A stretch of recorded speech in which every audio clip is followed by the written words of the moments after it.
Alright, now we can do the same thing here on the back side of the handout. We can take a look at what's going on here. We're going to build a new instead of building a hospital, we're going to build a new school here. But since the school needs to be accessible by road, instead of being equidistant from the towns, we want it to be equidistant from the 3 roads here. So in essence, what we're saying is we want it to be equidistant from AB, from AC, and BC here. So we want whatever the school is going to be, this new institute, so to speak, this new institute here, we'll call it I, we want it to be equidistant from AB, AC, and BC at the same time. Oh, wait a minute. This is not the circumcircle anymore because that was equidistant from the points. But equidistant from the segments, we've done this before. That sounds like a bisector of an angle here. So it looks like we're going to be doing angle bisectors. So what we can do here, again, let's go ahead and construct the angle bisectors. And please, do this on your own first. So we can kind of do the same thing here. We can construct the angle bisectors of each of the angles like so. And again, I'm going to use the same radius throughout. Oh, geez. So this is one bad thing about having a cheap compass like this here. It tends to slip. So you have to be kind of careful and be very careful with your constructions here. Okay, so I'm going to go ahead and construct this here.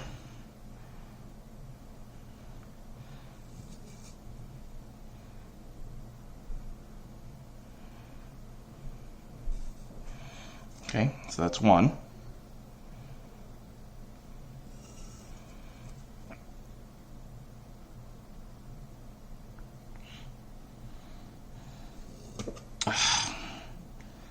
Dang.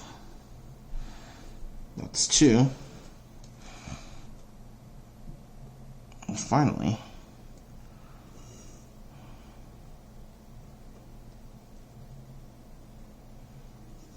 that's 3. So we can now kind of put this all together and hopefully this will work out. So we can construct the angle bisectors, which I'll do in green. So here's 1.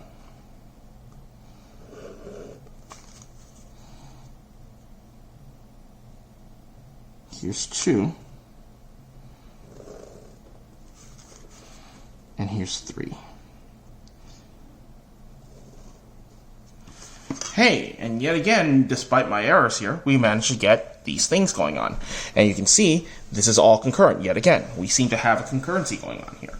So in this situation here, we kind of have the same idea. So this point here, we'll call it I for the institute here. This point I here has a name. So this is known here as, notice that in this situation here, we can actually define a couple things here. So this is actually the second point, the second sentence of the thing on the bottom here. This here happens to, we refer to this as what is known as the incenter. So I is what we call the incenter. Okay, so this point here, I, we call this the incenter. And as you can see, this is the intersection of the angle bisectors. So this is the intersection of the angle bisectors. So this is, and notice that this is also the center of what is known as an inscribed circle, which I'm going to show you in a bit. So the reason we call the center of an inscribed circle is because, well, we can actually draw a circle, but this time it's going to be in the inside of the triangle here. Note that in this situation, by being, equidistant from the sides, remember the distance to the sides are defined using perpendicular distances here. So unfortunately, we can't really do anything about these other segments here. What we're going to need to do is we need to find a perpendicular distance from I to a side here. So I'm actually going to go ahead and construct a perpendicular like this here. So I want to create a perpendicular from I to the other side here. So it's going to take me a bit, so give me a bit, ladies and gentlemen, here. So I want to create that perpendicular distance here, okay? And here is my perpendicular. Oh, that's not it. Let's try that again. Here it is. Notice at this point here, I'll call this point here Q. IQ here, this is perpendicular to AB. And we can do the same thing all the way around.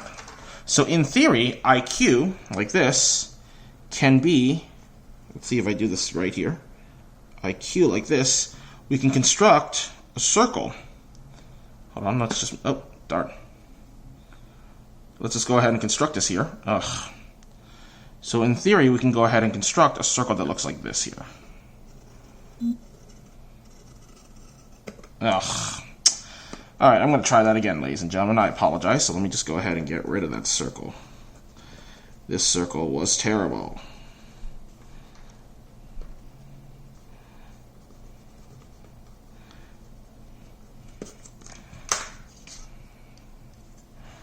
So again, I really highly suggest if you can get another compass, if you can get a compass that's a little bit easier to handle, do so. Okay.